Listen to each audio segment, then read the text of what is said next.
ngawa for dị ka mụ na ga na-enwe nsogbu mana ihe mma na onye ọbụla abịara ikwuta n'Igbo you will never be my friend until you nwee common sense osi deceive ndị Igbo. Number 1 mmiri ọ bụrụ na obodo nwere law ka ikwuru okwu a ijekọ nga ị na-aga prison ekwe na na-ekwu ọ bụrụ na obodo nwere law ka ị pụtara mepe ọrụ ije si na onwere ọgwụ ego a na-agwọ a na-akpọwa nwa mụrụ ọfụrụ ebe a fee ya aka na mkpụrụ obi wee wepụta mkpụrụ obi wee gwọọ ọgwụ ego wee gwọọ oruru mmiri nju ọgwụ kedu onye anyị ma na-agwọ ọgwụ ego n'ala Igbo. Ọ bụrụ obodo nwere lọ ikwute okwu na-enwe ka esi egbu mmadụ a ga-ejide gị ka igosi ka esi eme maka na onye na-eme ihe maka esi eme gịnị eme ihe wede na-ekwu so ejizina maka ịmara na otu isi eme wee na-enweta ego na-eri nri mebi ya ejizina ka ikwu ka asị na oge nwa na nke gị dị jenu desi igwe ndị Igbo ndị nwaanyị na-akpọnata na omenala achụ n'agha ọsọ ibe mele obere oge ka mkpochi ya ga-azụ ụmụnne ekene m unu ekene m ngị bụ onye ọma na-ege m ntị ebe ọ bụla ị nọ na wee na-anụ iwe m na-ekwu egwu m sị na ọmaka ya emelụ gị ụnụ anụgo ka o si wee daa ndị be anyị si na onye na-anọrọ ya na a na-anọpụrụ ya ọnọkọ onye na-anọrọ ebe ọ na-ewu ite na a na-anọpụrụ ya ọnọkọ maka ịmalụ na uche ovu onye ada ezu ezu na ovu onye nyi onwe ya na aka ya ekolili n'elu ibe nji maka wee na-eme vidiyo anụnwa bụ na busu si ibe o ji wee bụrụ onye anya chansị na ekpogbu di ya aja bụ na ọ da-abịa arụ ibe mmadụ agwọgọ onye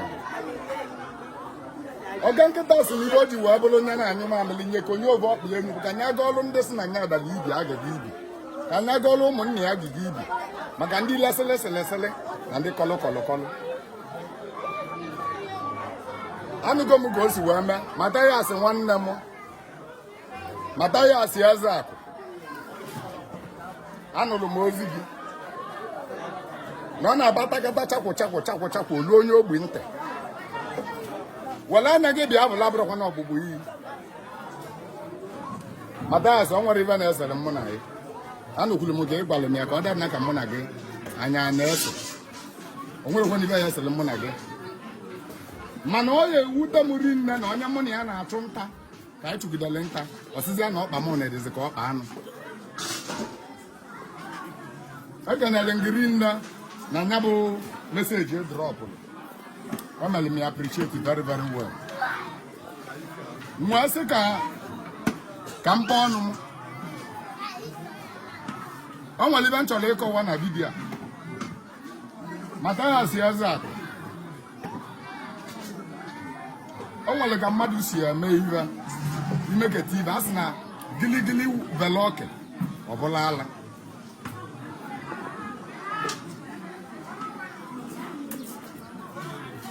elotara m mgbe iwelu nsogbu some months ago akpọrọ m nọmba gị ọrụ ngecha epe ikoro mmalụ nọ maka na ewere ike anya enyere gị fon akpọrọ m waja akpọrọ m Onyeka send elu somebody ego si abịaba n'ebe ị nọ ka m jụtara ebe ị nọ si abịaba n'ebe ị nọ ọ bụrụ ka m bịa kọwa maka na a sị na ọlịla dị so okwu akọ ka esi wee kpaa anya bụ alụ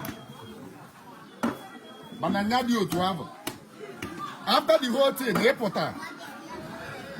common ịkpọ m na fonu return call m maka na ịfụ my miss call and my message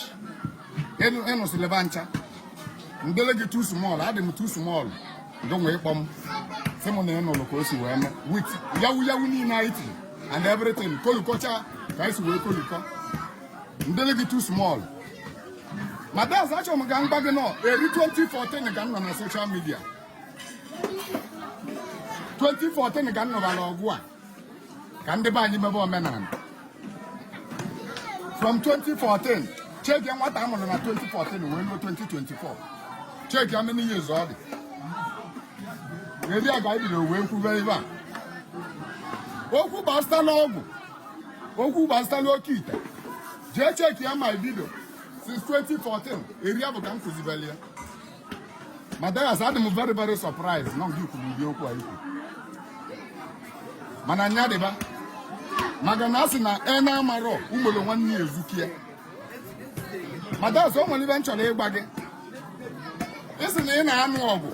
na-edubata ndị be anyị n'omenala mana ka mgba gị na ọ bụrụ omenala ka ị na-eme ị na-akụzi maka omenala ibe ị na-akụzi bụ maka sayensị and teknọlọji ya ka ị na-akụzi ịdịrị praktisi omenala atọl ka mgba gị ya n'iru gị na maka na ọyị mụ na m aka agwa gị aga na m gwara gị agwa ada abụ ofu Mathias anyị ada anụsị ụmụnne anyị ọgụ ịgbalị m na okwu kwuru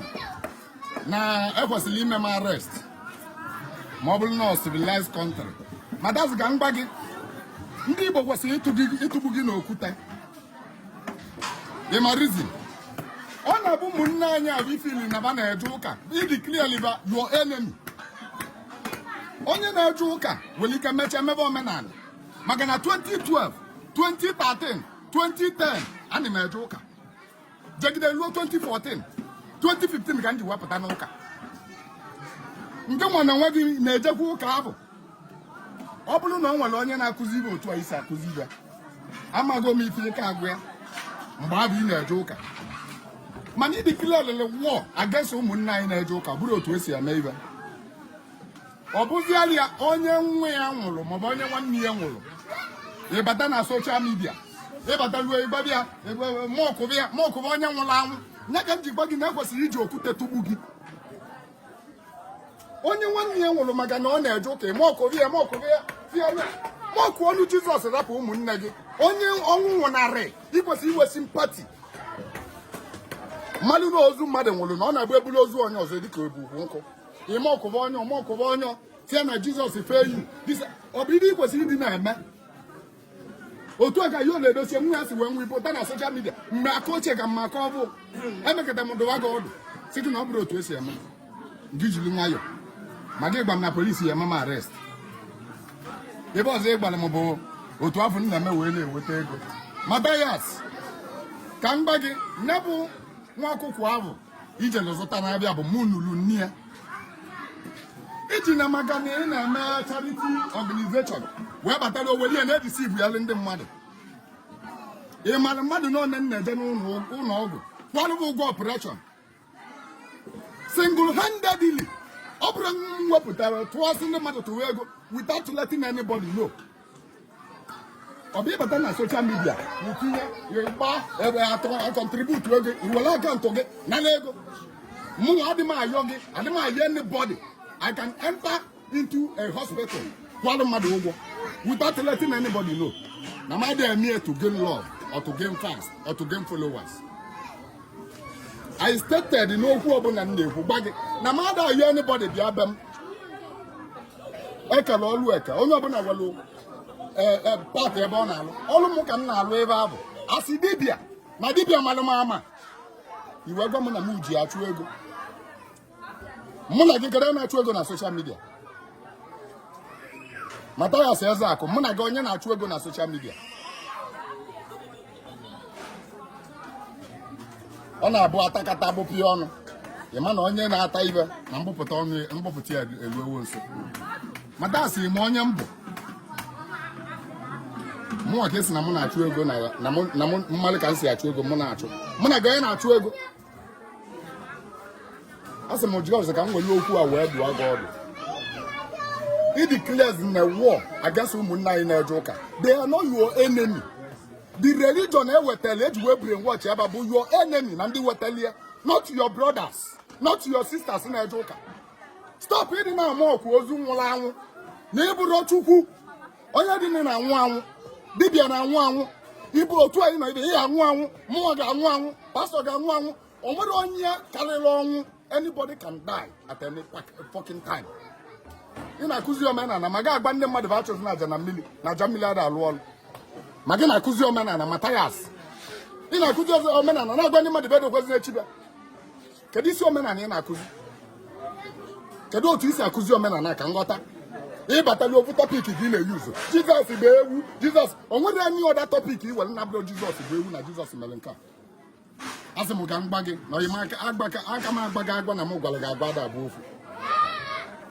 jiri nwayọọ ka ọ belọla ala ka o zuela anyị nri ekene m unu si na ọgwụ ego adịrọ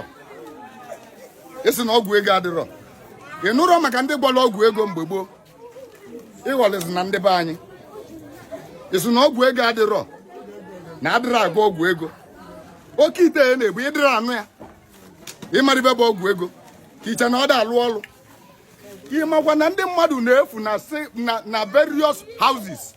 ịma na nwanne m nwaanyị efugo ebelie ya ala belie ike eji wee gwa ọgwụ ego ịma na onye mụ na ya na-azụ ofu afa efugo ebelie ya ala belie ike eji wee gwa ọgwụ ego onye ọ na-emebere nya sịkwa na-asị nya mee ya ndị a niile na-efu anọkọtasị na mmadụ fulu n'obodo a na mmadụ gakọtara ije atọli ya kedu ibe eji eme pasị ndị mmadụ a na-ebe ma ala ma ike kedu ibe eji eme esi m na ọgwụ ego adịrọ Mathias ụmụaka na-efu na hospital gịnị ka eji eme Mathias ịghọlịzi na ndị be anyị ka m gba gị ya ịghọlịzi na ndị be anyị